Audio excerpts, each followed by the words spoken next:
Perbandingan kinerja operasional Gojek sebelum dan sesudah implementasi digital platform, analisis efisiensi dan produktivitas. Ini kalau membandingkan dua startup kayak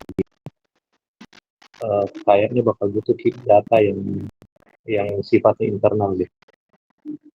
Oh, Gojek saja di sini. Berarti nanti mungkin Sakti bakal komunikasi dengan orang Gojek, kemudian minta sama mereka bagaimana kinerjanya Gojek sebelum dia pakai teknologi cloud, khususnya yang Google punya, dan setelah dia pakai teknologi cloud dari Google. Nah, tantangannya adalah bagaimana caranya kita ukur ini efisiensinya.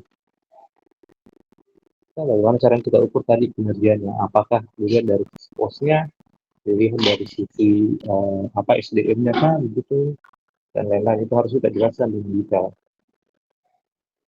Nah, itu sih kalau saya yang dulunya Sakin harus dilihat betul-betul atau bikin indikatornya betul-betul nanti bisa menunjukkan perbandingan antara kinerjanya ini sebelum dan setelah implementasi di platform. Nah, kalau saya agak ragu sih Gojek mau kasih keluarin datanya.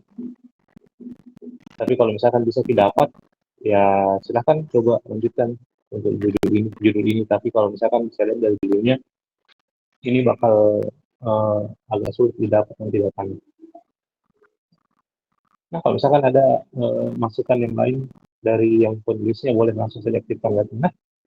Kemudian lanjut Muhammad Faiz Nur Rahmat, judulnya faktor yang mempengaruhi perkembangan cryptocurrency dan airdrop crypto pada platform Telegram, studi kasus channel airdrop finder. Ada Muhammad Faiz ada?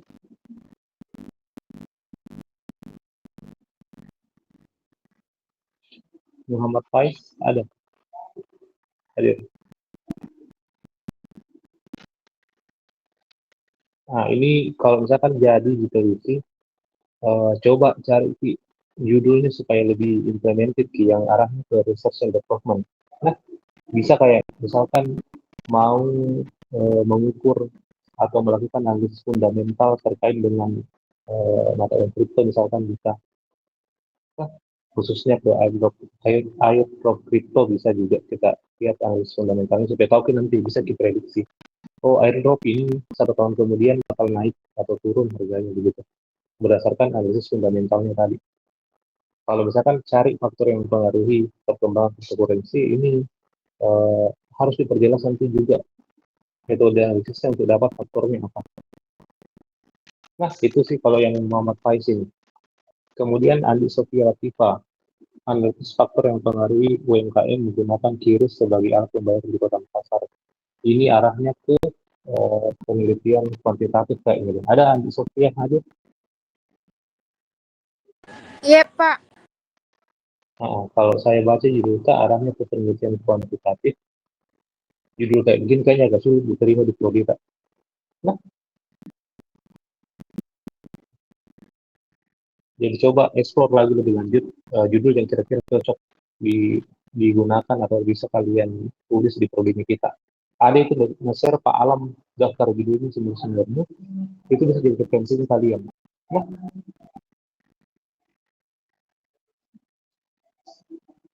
Nah, ini Andi Sofia Latifah, coba dipikir ulang judulnya. Kemudian yang berikutnya Masita ada?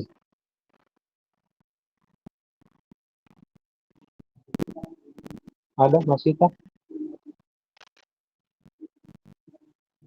Ini suaraku kedengaran kan? Atau tidak bagus? Kedengaran, Pak. Oke. Mana tadi? Masita, judulnya itu pengaruh keterlibatan influencer marketing terhadap peningkatan brand awareness dan loyalitas pelanggan. Ini juga ke penelitian kuantitatif.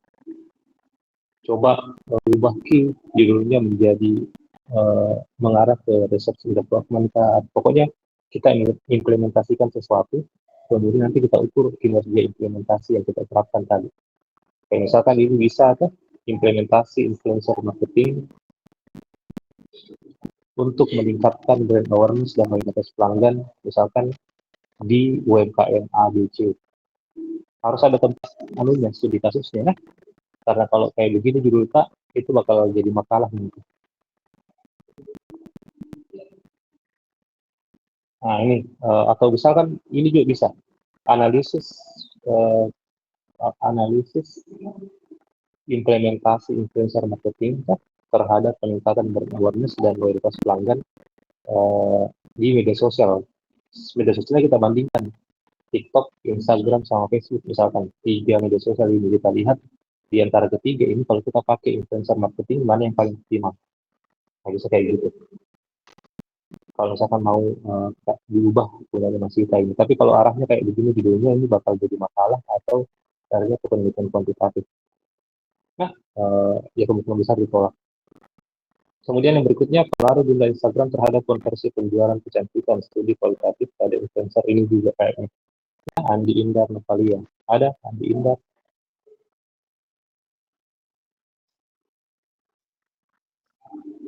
Nah, ini Andi Indar pelajari lagi. Nah, ubah ke judul tak karena ini arahnya ke penelitian kuantitatif. Nah, ini kualitatif kita tadi, penelitian kualitatif. Ini kualitatif atau kuantitatif karena kita bicara jumlah followers, kemudian pengaruhnya terhadap konversi penjualan. Ini kemungkinan besar datanya angka. Nah, kalau data yang sifatnya angka dan kita lihat pengaruh itu artinya kuantitatif kayaknya.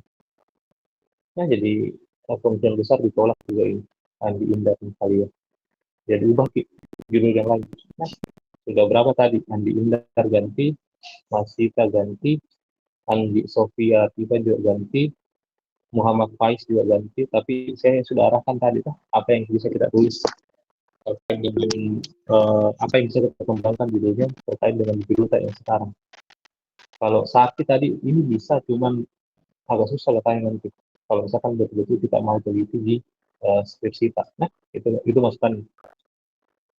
Kemudian yang berikutnya, analisis faktor yang mempengaruhi tantangan dan keberhasilan penjualan makanan di Bang Sofi. Studi kasus ini juga Rizka Nabilawati ganti.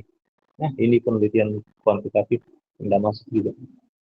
Kemudian hubungan antara penggunaan TikTok dengan minat beli produk UMKM survei pada generasi Z. Nah, ini juga Andi Sofia Lutfia ganti juga. Ini kayaknya mengarah ke penelitian kuantitatif juga. Nah, pokoknya bagusnya sih penelitian yang sifatnya implementasi yang mengarah ke riset and development seperti yang saya jelaskan di pertemuan sebelumnya. Nah, kalau misalkan arahnya ke kuantitatif baru melihat hubungan kayak begini, itu tidak bakal terlalu direkomendasikan di prodi kita. Nah, kemudian analisis faktor-faktor yang mempengaruhi minat mahasiswa program dalam menggunakan ChatGPT sebagai alat pembelajaran. Nah, ini juga Ahmad Noval, coba di review kembali judulnya. Nah, kalau mau ini bisa kayak begini. Apa di analisis penerapan teknologi atau artificial intelligence dalam analisis penerapan artificial intelligence pada mahasiswa program studi bisnis digital dalam melakukan proses pembelajaran di kampus. Nah, ambil mungkin beberapa artificial intelligence, kayak misalkan kan ada ChatGPT, ada Gemini, ada AI yang lain gitu. Kita bandingkan nanti di antara ketiga ini yang mana lebih bagus untuk dipakai atau lebih user friendly untuk dipakai dalam pembelajaran di kampus sama dengan bisnis. Nggak bisa kayak begitu.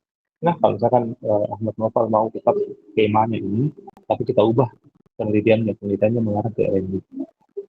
Kemudian Rusmiati, analisis pengaruh algoritma trading terhadap pergerakan harga emas di pasar internasional. Nah, apa ini? Analisis pengaruh algoritma trading terhadap pergerakan harga emas. Ini kayaknya tidak ada pengaruhnya deh. Algoritma itu tidak bakal berpengaruh terhadap pergerakan harga emas. Pergerakan harga emasnya dianalisis menggunakan algoritma, itu kita bisa prediksi nanti. Kayaknya arahnya ke situ. Jadi penggunaan mesin learning misalkan untuk analisis harga emas untuk prediksi harga emas di Indonesia gitu kan. Nah, kita break dari 15 menit. Nanti saya lanjut lagi. Standby saja di room. Oh iya.